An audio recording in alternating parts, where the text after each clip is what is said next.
कहा जाता है कि कार्तिक पूर्णिमा के दिन स्नान, दान, दीपदान और भगवान विष्णु व शिव की आराधना करने से अक्षय पुण्य की प्राप्ति होती है। पूर्णिमा की तिथि ही समस्त प्रकार की मनोकामनाओं को पूर्ण करने वाली तिथि मानी जाती है और उसमें भी कार्तिक पूर्णिमा की तिथि अगर आपको मिले, जो कि देव दिवाली के नाम से भी जानी जाती है, इस पूर्णिमा को बहुत ही पुण्यदायी और सबसे पवित्र तिथियों में माना जाता है। ऐसा कहा जाता है कि इस दिन जो स्नान करते हैं, दान देते हैं, उसका फल कई गुना बढ़कर अधिक प्राप्त होता है। कार्तिक पूर्णिमा को देव दिवाली इसलिए भी कहा जाता है क्योंकि पौराणिक मान्यताओं के अनुसार इसी दिन सभी देवी देवता पृथ्वी पर आते हैं और दीपावली मनाते हैं और इसीलिए आज के दिन यानी कि कार्तिक पूर्णिमा की तिथि के दिन दीपावली की तरह ही मनाया जाता है। खासकर गंगा घाटों पर हजारों दीप जलाए जाते हैं। विशेषकर काशी के गंगा घाट पर तो 1000 दीप जलाकर देव दिवाली मनाई जाती है, जो कि बहुत ही धूमधाम से मनाई जाती है। आज की इस वीडियो में आप सभी जानेंगे कि कार्तिक मास की पूर्णिमा तिथि कब है, पूर्णिमा की तिथि प्रारंभ कब हो रही है और इसका समापन कब होगा।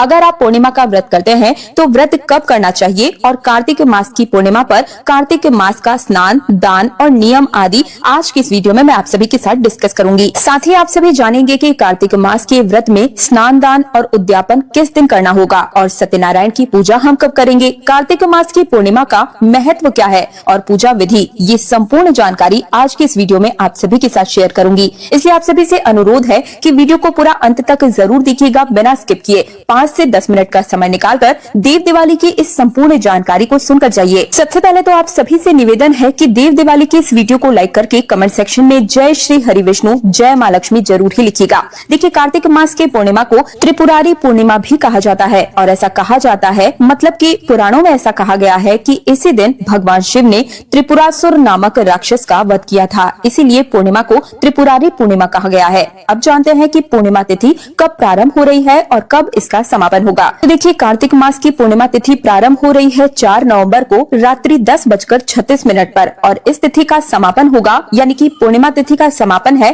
5 नवंबर 2025 को शाम 6:48 पर। ऐसे में सूर्योदय कालीन जो पूर्णिमा है वो हमें 5 नवंबर 2025 को प्राप्त हो रही है। इसलिए कार्तिक मास की पूर्णिमा अर्थात कार्तिक पूर्णिमा, त्रिपुरारी पूर्णिमा और देव दिवाली 5 नवंबर 2025 बुधवार को मनाई जाएगी। और कार्तिक मास की पूर्णिमा में स्नान दान का बहुत महत्व होता है। इस दिन गंगा स्नान करना या फिर किसी भी पवित्र नदी में स्नान करना सबसे ज्यादा श्रेष्ठ माना जाता है, लेकिन सबके लिए ये संभव नहीं हो पाता है। हर कोई गंगा स्नान या फिर कोई पवित्र नदी में स्नान ना कर पाए, तो ऐसे में आप अपने घर में ही जो जल से आप स्नान करेंगे उसमें थोड़ा सा गंगा जल मिलाकर इस दिन जरूर ही नहाइएगा, बहुत ही पुण्यदायी माना गया है। और अब जान लेते हैं कि स्नान करने का शुभ मुहूर्त क्या रहेगा। तो देखिए, 5 नवंबर 2025 बुधवार के दिन ब्रह्म मुहूर्त में अगर आप स्नान करते हैं, जो कि गंगा स्नान के समान फल प्राप्त कराता है, अगर आप इस समय स्नान करते हैं तो सुबह 4:54 से सुबह 5:44 तक ब्रह्म मुहूर्त का समय रहेगा। इस समय में अगर आप स्नान करते हैं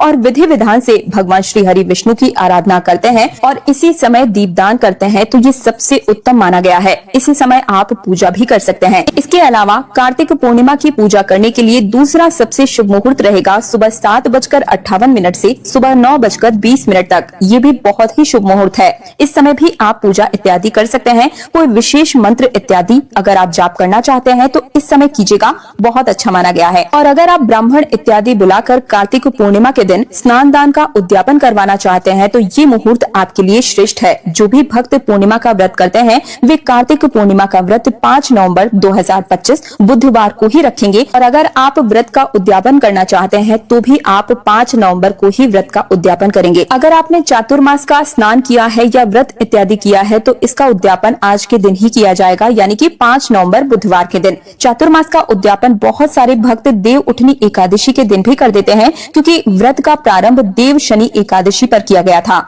या फिर देव उठनी एकादशी पर चातुर्मास के व्रत का उद्यापन हो जाता है। मान लीजिए आप पूर्णिमा से व्रत प्रारंभ करते हैं तो फिर आप पूर्णिमा तिथि पर व्रत का उद्यापन कर सकते हैं। और अब जान लेते हैं कि देव दिवाली पर दीपदान करने का प्रदोष काल का शुभ मुहूर्त क्या होगा। तो देखिए, 5 नवंबर को शाम को 5:15 से रात 7:05 तक देव दिवाली मनाने का सबसे शुभ मुहूर्त रहेगा। इस समय विशेष रूप से लक्ष्मी जी और भगवान श्री हरि विष्णु की पूजा की जाती है। जिस प्रकार से दीपावली के दिन भगवान गणेश और लक्ष्मी जी का पूजन करते हैं, क्योंकि भगवान विष्णु योग निद्रा की अवस्था में होते हैं और अब वे जागृत अवस्था में हो जाते हैं, तो भगवान श्री हरि विष्णु आते ही पूर्णिमा तिथि पर संयुक्त रूप से गणेश जी, भगवान श्री हरि विष्णु और माँ लक्ष्मी तीनों की ही पूजा की जाती है। पूर्णिमा व्रत में चंद्रोदय काल का महत्व बहुत ही खास रहता है। तो चंद्रोदय काल का जो समय होगा ये शाम को 5:11 पर। और अगर आप चंद्रमा को अर्घ देना चाहते हैं, एक बात आप सभी को बता दूं कि आप चाहे व्रत रखें या ना रखें, चंद्रमा को अर्घ सभी लोग दे सकते हैं, क्योंकि चंद्रमा को अर्घ देने से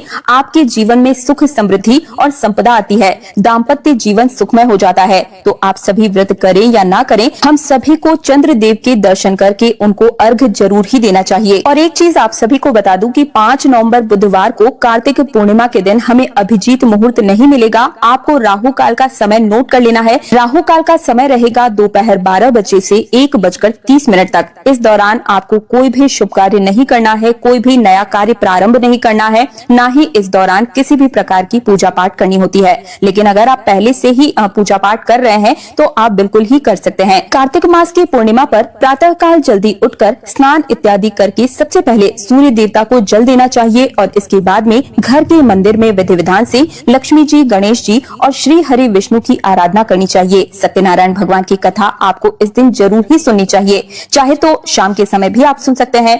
जो भी समय आपके अनुकूल हो उस समय कम से कम एक बार हमें इस दिन सत्यनारायण भगवान की कथा जरूर ही सुननी चाहिए। और अगर आप चाहें तो मैं अपने चैनल पर भी सत्यनारायण भगवान की कथा डाल दूंगी, लेकिन आप मुझे पहले कमेंट सेक्शन में बताइएगा। या फिर आप चाहें तो अपने घर पर पंडित या ब्राह्मण को बुलाकर भी कथा करवा सकते हैं। अगर आप कार्तिक पूर्णिमा का व्रत करते हैं तो पूर्णिमा के दिन व्रत का संकल्प लेकर व्रत प्रारंभ कीजिएगा और पूरे विधि विधान से भगवान श्री हरि विष्णु और माँ लक्ष्मी की पूजा कीजिएगा। शिव पार्वती का, भगवान गणेश जी की भी आराधना इस दिन की जाती है। कार्तिक पूर्णिमा सभी पूर्णिमाओं में सबसे बड़ी पूर्णिमा मानी जाती है। तो इस दिन आप सभी विधि विधान के साथ पूजा पाठ जरूर ही कीजिएगा, ताकि भगवान विष्णु, माँ लक्ष्मी, भगवान शिव और माँ पार्वती सभी की कृपा एक साथ आपको प्राप्त हो और जीवन में परेशानियों से मुक्ति मिल सके। हर प्रकार की मनोकामनाओं को पूर्ण करने के लिए ये कार्तिक पूर्णिमा का दिन सबसे श्रेष्ठ माना गया है। इस दिन सच्चे मन से, श्रद्धा भाव से आपको प्रार्थना करनी चाहिए और आज के दिन ब्राह्मण को अन्न का दान करना चाहिए, वस्त्रों का भी दान करना चाहिए। इसके अलावा घी,